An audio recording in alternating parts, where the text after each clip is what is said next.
Hello my dear students, myself Chaitra. This is quantity technique class. So now next to type of question na ನೋಡ್ತಾ ಹೋಗೋಣ. 15 pumps can lift 2880 gallons of water in 16 days working 6 hours per day. ಇಲ್ಲಿ 15 pumps ಇದೆ, ಅದರಲ್ಲಿ 2880 gallons of ವಾಟರ್ನ ಏನು ಮಾಡ್ತಿದ್ದಾರೆ, lift ಮಾಡ್ತಿದ್ದಾರೆ. ಎಷ್ಟು ದಿನಗಳಲ್ಲಿ? ಇನ್ 60 ಡೇಸ್. ಮತ್ತು ಎಷ್ಟು ಒಂದು ದಿನಕ್ಕೆ ವರ್ಕ್ ಮಾಡ್ತಾರೆ ಅಂದರೆ ವರ್ಕಿಂಗ್ 6 hours ಪರ್ ಡೇ, ಒಂದು ಡೇಗೆ 6 hours ವರ್ಕ್ ಮಾಡ್ತಿದ್ದಾರೆ. So in how many days 25 pumps can lift 4000 gallons of water working 10 hours a day. ಅಂದರೆ 25 ಪಂಪ್ಸ್ ಇದೆ, ಸೊ ಅದು 4000 ಗ್ಯಾಲನ್ ಆಫ್ ವಾಟರ್ನ ಲಿಫ್ಟ್ ಮಾಡೋದಕ್ಕೆ 10 ಪರ್ ಡೇ 10 hours ವರ್ಕ್ ಮಾಡಿದ್ರೆ ಸೊ ಎಷ್ಟು ದಿನಗಳಲ್ಲಿ ಆ ವಾಟರ್ನ ಲಿಫ್ಟ್ ಮಾಡುತ್ತೆ ಅಂತ ನಾವು ಫೈಂಡ್ ಔಟ್ ಮಾಡಬೇಕು. Here solution. ಇಲ್ಲಿ ನಾವು ಅಬ್ಸರ್ವ್ ಮಾಡೋದಾದರೆ ಪ್ರಾಬ್ಲಮಲ್ಲಿ ಇಲ್ಲಿ ಪಂಪ್ಸು 15 ಇದೆ, ಸೊ ಇಲ್ಲಿ 25 ಇದೆ, 2880 ಇದೆ, ಸೊ ಇಲ್ಲಿ 4000 ಗ್ಯಾಲನ್ ಆಫ್ ವಾಟರ್ ಲಿಫ್ಟ್ ಇದೆ. ಸೊ ಇಲ್ಲಿ ಈ ರೀತಿ ಏನಾಗಿದೆ, ಇಲ್ಲಿ ವೇರಿಯೇಷನ್ ಅಂತಕ್ಕಂಥದ್ದು ಏನಾಗಿದೆ, ಡೈರೆಕ್ಟ್ ವೇರಿಯೇಷನ್ ಇದೆ. ಸೊ ಅಂದರೆ ಯಾವಾಗ ಇನ್ಕ್ರೀಸ್ ಇದ್ದರೆ ಒಂದು ವೇರಿಯೇಷನಲ್ಲಿ ಇನ್ನೊಂದರಲ್ಲಿ ಇನ್ಕ್ರೀಸ್ ಇದ್ದರೆ ಅದನ್ನು ನಾವು ಡೈರೆಕ್ಟ್ ವೇರಿಯೇಷನ್ ಅಂತ ಕರಿತೀವಿ. ಸೊ ಸೊಲ್ಯೂಷನ್ ಫಸ್ಟು ಏನು ಮಾಡಿ ಅಂದರೆ ಫಸ್ಟು ಅಸಂಪ್ಷನ್ ಮಾಡ್ಕೊಳ್ಳಿ. So let the number of pump B P.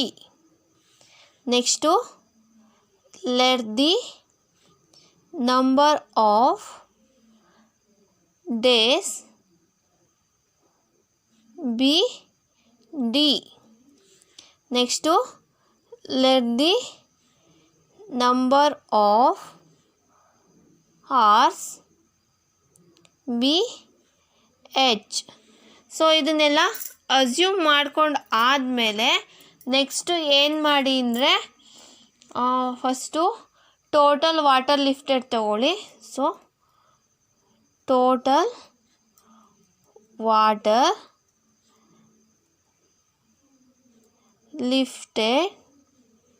lifted directly varies P into P means pumps into days, number of days into ಇಲ್ಲಿ H number of hours working. So ಇಲ್ಲಿ next ತಗೊಳ್ಳಿ total water lifted equals, ಇಲ್ಲಿ constant ತಗೊಂಡಿಲ್ಲ ಅಲ್ವಾ, so K into P into D into H. ನಮಗೆ ಇಲ್ಲಿ ಏನೇನು ಕೊಟ್ಟಿದ್ದಾರೆ ಅಂತ ಗೊತ್ತು. ಸೊ ಗಿವನ್ ಒಂದು ಕಡೆ ತಗೊಳ್ಳಿ. ಸೊ ಗಿವನ್ ಪ್ರಾಬ್ಲಮಲ್ಲಿ ನಮಗೆ ಪಂಪ್ ಕೊಟ್ಟಿದ್ದಾರೆ ಅಲ್ವಾ, ಸೊ ಪಂಪ್ಸ್ ಎಷ್ಟಿದೆ 15. So number of days, so 16 days ಇದೆ. Next H number of hours 6 hours. So ಈ ಡೇಟನ್ನು ತಗೊಂಡು ನಾವೀಗ ಏನು ಮಾಡೋಣ, ಕ್ಯಾಲ್ಕುಲೇಟ್ ಮಾಡೋಣ. ಸೊ ಇಲ್ಲಿ ನೆಕ್ಸ್ಟ್ ಇನ್ನೂ ಒಂದು ಕೊಟ್ಟಿದ್ದಾರೆ, ಟೋಟಲ್ ವಾಟರ್ ಲಿಫ್ಟ್ ಎಷ್ಟಿದೆ 2880. ಸೊ ಇಲ್ಲಿ 2880 ಈಕ್ವಲ್ಸ್ ಇಲ್ಲಿ ಕೆ ನಮಗೆ ಗೊತ್ತಿಲ್ಲ, ಸೊ ಪಿ ಗೊತ್ತು, ಪಂಪ್ ಗೊತ್ತು, 15 into day 16 days into 6 hours. So ಇಲ್ಲಿ ಕ್ರಾಸ್ ಮಲ್ಟಿಪ್ಲೈ ಮಾಡಿದ್ರೆ K equals 2880 divided by 15 into 16 into 6. So K equals 2. ನಮಗೆ ಕಾನ್ಸ್ಟೆಂಟ್ ಸಿಕ್ಕಾಯಿತು. So K equals 2. ಸೊ ನಮಗೆ ಕಾನ್ಸ್ಟೆಂಟ್ ಸಿಕ್ಕಾದ್ಮೇಲೆ ನೆಕ್ಸ್ಟು ಸೆಕೆಂಡ್ ಒನ್ ಕೊಟ್ಟಿದ್ದಾರಲ್ವಾ, second one situation in how many days. So ಇಲ್ಲಿಂದ ತಗೊಳ್ಳಿ. So ಇಲ್ಲಿ ಗಿವನ್ ಏನೇನು ಕೊಟ್ಟಿದ್ದಾರೆ ಮತ್ತೆ ತಗೊಳ್ಳಿ. ಸೊ ಇದು ಫಸ್ಟ್ ಒನ್ಗೆ. Next given. ಸೆಕೆಂಡ್ ಒನ್ ನೋಡ್ತಾ ಹೋಗೋಣ. ಸೊ ಇಲ್ಲಿ ಪಂಪ್ಸ್ ಕೊಟ್ಟಿದ್ದಾರೆ. ಪಂಪ್ಸ್ ಎಷ್ಟು? 25. Next days. ಡೇಸ್ ಎಷ್ಟು ನಾವು ಫೈಂಡ್ ಔಟ್ ಮಾಡಬೇಕು. ಮತ್ತು ಇಲ್ಲಿ ಆರ್ಸ್ ಕೊಟ್ಟಿದ್ದಾರೆ ನೋಡಿ, 10 hours. Next total water lifted. Total water lifted ಕೊಟ್ಟಿದ್ದಾರೆ ನೋಡಿ, 4000 ಗ್ಯಾಲನು. 4000. ಸೊ ನೆಕ್ಸ್ಟು ಫಸ್ಟ್ ಪ್ರಾಬ್ಲಮ್ಗೆ ಅಪ್ಲೈ ಮಾಡ್ದಂಗೆ ಇಲ್ಲೂ ಅಪ್ಲೈ ಮಾಡಿ. So total water lifted equals K into P into D into H. So ಇಲ್ಲಿ 4000 ಇದೆ ಸೆಕೆಂಡ್ ಸಿಚುವೇಷನಲ್ಲಿ. ನೆಕ್ಸ್ಟ್ ಕೆನ ಫೈಂಡ್ ಔಟ್ ಮಾಡಿದ್ದೀವಿ 2, P 25 ಇಯರ್. ಸೊ ಡಿ ಗೊತ್ತಿಲ್ಲ. Next H 10. Next ಇವಾಗ ಕ್ರಾಸ್ ಮಲ್ಟಿಪ್ಲೈ ಮಾಡಿ. Cross multiply ಮಾಡಿದ್ರೆ D1 ಮಾತ್ರ ಈ ಕಡೆ ತಗೊಳ್ಳಿ. So 4000 divided by 2 into 25 into 10. So D equals 8. ನಮಗೆ 2 into 25 into 10 ಮಾಡಿದ್ರೆ 4000 ಡಿವೈಡೆಡ್ ಬೈ ಈ ವ್ಯಾಲ್ಯೂಸ್ನ ಮಾಡಿದ್ರೆ ಸೊ ನಮಗೆ 8 days ಬರುತ್ತೆ. ಸೊ ನಮಗೆ ಡೇನ ಇಲ್ಲಿ ಫೈಂಡ್ ಔಟ್ ಮಾಡಬೇಕಿತ್ತು. ಸೊ ಇಲ್ಲಿ days equals 8 days. So 8 days is the answer. Next one problem. 20 men build a wall of 60 feet long, 5 feet thick and 15 feet height in 20 days working 9 hours each. ಅಂದರೆ ಇಲ್ಲಿ ಒಂದು wall ಇದೆ. So ಆ Vaalu 50 feet long ಇದೆ, 5 feet thick ಇದೆ ಮತ್ತು 15 feet height ಇದೆ. ಅದನ್ನು 20 ಜನ ವರ್ಕರ್ಸು 20 ವರ್ಕಿಂಗ್ ಡೇಸಲ್ಲಿ ಅದನ್ನು 9 hours ಅಂದರೆ ಪರ್ ಡೇ 9 hours ವರ್ಕ್ ಮಾಡಿ ಕಂಪ್ಲೀಟ್ ಮಾಡಿದ್ರೆ ಸೊ ನಾವೇನು ಫೈಂಡ್ ಔಟ್ ಮಾಡಬೇಕಂದ್ರೆ ಇದೇ ರೀತಿ same as it is. In how many days ಅಂದರೆ ಹೌ ಮೆನಿ ಡೇಸ್ ಎಷ್ಟು ದಿನ 40 men 150 feet ಲಾಂಗ್ ಮತ್ತು 60 feet ಥಿಕ್ ಇರೋ ಮತ್ತು 20 feet ಹೈಟ್ ಇರೋ ಒಂದು ವಾಲ್ನ ಪರ್ ಡೇ 10 hours ವರ್ಕ್ ಮಾಡಿದ್ರೆ ಎಷ್ಟು ದಿನಗಳಲ್ಲಿ ಅವರು ಮುಗಿಸ್ತಾರೆ, ಕಂಪ್ಲೀಟ್ ಮಾಡ್ತಾರೆ ಅಂತ ನಾವು ಫೈಂಡ್ ಔಟ್ ಮಾಡಬೇಕು. ಸೊ ನಮಗಿಲ್ಲಿ ಏನು ಗೊತ್ತಾಗುತ್ತೆ ಅಂದರೆ ಇಲ್ಲಿ ನೋಡಿ ಮೆನ್ ಆಗಿರ್ಬೋದು ಅಥವಾ ಫೀಟ್ ಆಗಿರ್ಬೋದು ಇದೆಲ್ಲ ಏನಾಗ್ತಾ ಹೋಗಿದೆ, ಇನ್ಕ್ರೀಸ್ ಆಗ್ತಾ ಹೋಗಿದೆ. ಸೊ ಅದನ್ನು ಏನು ಮಾಡಬೇಕು ನಾವು ಇನ್ನು ಹೌ ಮೆನಿ ಡೇಸಲ್ಲಿ ಈ ವರ್ಕ್ನ ಕಂಪ್ಲೀಟ್ ಮಾಡ್ತೀವಿ ಅನ್ನೋದನ್ನು ನಾವು ಫೈಂಡ್ ಔಟ್ ಮಾಡಬೇಕು. ಸೊ ಇಲ್ಲಿ total area of wall constructed directly varies with number of men worked, number of hours worked each day and number of days worked. So ಇದೆಲ್ಲ ಏನಾಗಿದೆ, ಡೈರೆಕ್ಟ್ಲಿ ವೇರೀಸ್ ಆಗಿದೆ. ಸೊ ಈಗ solution ತಗೊಳ್ಳಿ. First ಇಲ್ಲಿ ಏನು ಮಾಡಿ ಅಂದರೆ ಫಸ್ಟ್ ನಾವು ಒಂದು ಟೋಟಲ್ ಏರಿಯಾ ಆಫ್ ವಾಲ್ನ ತಗೊಳ್ಳೋಣ. So total area of wall, total area of wall ಅಂದರೆ ಯಾವುದೇದು ಬರುತ್ತೆ ಅಂತ. So length into thickness into height. So ಒಂದು ಟೋಟಲ್ ಏರಿಯಾ ಆಫ್ ವಾಲ್ ಅಂದರೆ ಒಂದು ಲೆಂತ್ ಇರುತ್ತೆ ಮತ್ತು ಥಿಕ್ನೆಸ್ ಮತ್ತು height. Length into thickness into height. So next ನಾವಿಲ್ಲಿ ಈಗ ಅಸಂಪ್ಷನ್ನ ತಗೊಳ್ಳಿ. So let the number of workers B W. Next, number of days B D and number of hours worked B H. ಇಲ್ಲಿ ನಾವು ವರ್ಕರ್ಸ್ನ W ಅಂತ ತಗೊಂಡ್ರೆ so ಡೇಸ್ನ D ಅಂತ ತಗೊಳ್ಳೋಣ. So ಇಲ್ಲಿ ಆರ್ಸ್ನ ಎಚ್ ಅಂತ ತಗೊಳ್ಳೋಣ. ಸೊ ನೆಕ್ಸ್ಟು ನಾವು total area wall of constructed. So ಈಗ ತಗೊಳ್ಳಿ total area of constructed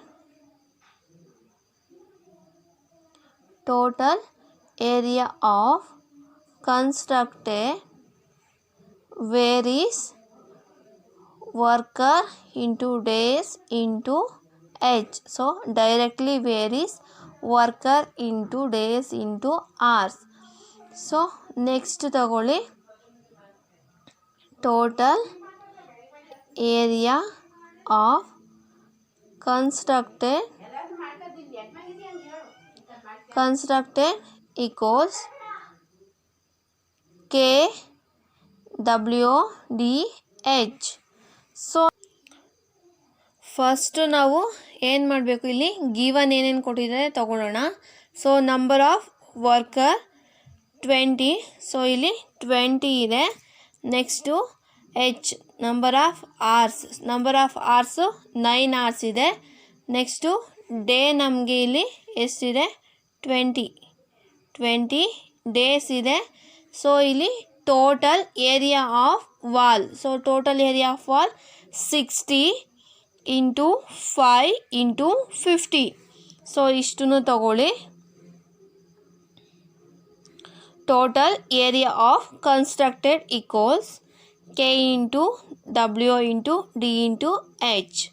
so here 60 into 5 into 15 equals. Next ಇಲ್ಲಿ ಕೆ ಇದೆ. ಸೊ ಕಾನ್ಸ್ಟೆಂಟ್ ನಮಗೆ ಗೊತ್ತಿಲ್ಲ, ಸೊ ಹಾಗೆ ತಗೊಳ್ಳಿ ಕೆ ಇಂಟು ಇಲ್ಲಿ ಡಬ್ಲ್ಯೂ. ಸೊ ಡಬ್ಲ್ಯೂ ಅಂದರೆ number of worker 20 into hours 9 hours into days ಇದೆ ಇಲ್ಲಿ 20. ಸೊ ನೆಕ್ಸ್ಟು ಏನು ಮಾಡಿ, ಕ್ರಾಸ್ ಮಲ್ಟಿಪ್ಲೈ ಮಾಡಿ. ಸೊ ಕ್ರಾಸ್ ಮಲ್ಟಿಪ್ಲೈ ಮಾಡಿ. ಸೊ ಕೆ ಮಾತ್ರ ಸಪ್ರೇಟ್ ತಗೊಳ್ಳಿ. ಸೊ ನೆಕ್ಸ್ಟು ಕೆ ಸಪ್ರೇಟ್ ತಗೊಂಡ್ರೆ 60 into 5 into 15 divided by 20 into 9 into 20 into 9 into 20 equals 4500 divided by 3600. So equals 5 divided by 4. So that is K. K equals 5 divided by 4. So next ನಮಗೆ given ಕೊಟ್ಟಿದ್ದಾರೆ, ಇನ್ನೊಂದು ಥರದ ಒಂದು situation ಕೊಟ್ಟಿದ್ದಾರೆ. ನಮಗೆ ಇಲ್ಲಿ K constant ಸಿಕ್ಕಿದೆ. ನೆಕ್ಸ್ಟು ಇಲ್ಲಿದೆ ಅಲ್ವಾ, ಸೊ 40 ಮ್ಯಾನ್, ಇಲ್ಲಿ 40 ಮೆನ್ ಇದ್ದಾರೆ. ಸೊ 150 ಲಾಂಗ್ ಫೀಲ್ಡ್ ಇದೆ. ಸೊ 60 ಫೀಟು ತಿಕ್ಕಿದೆ ಮತ್ತು 20 ಫೀಟು ಹೈಟ್ ಇರೋ ಒಂದು ವಾಲ್ನ 10 hours ಪರ್ ಡೇ ವರ್ಕ್ ಮಾಡಿದ್ರೆ ಸೊ ನಮಗೆ ಹೌ ಮೆನಿ ಡೇಸಲ್ಲಿ ಇದನ್ನ ಫಿನಿಷ್ ಮಾಡ್ತಾರೆ ಅಂತ. ಸೊ ಇಲ್ಲಿ ನೆಕ್ಸ್ಟ್ ಗಿವನ್ ತಗೊಳ್ಳಿ. ಗಿವನ್ ಇದು ಸೆಕೆಂಡ್ ಒನ್. ಇಲ್ಲಿ workers W equals 40. Next H equals 10. Next to D equals find out ಮಾಡಬೇಕು. ಸೊ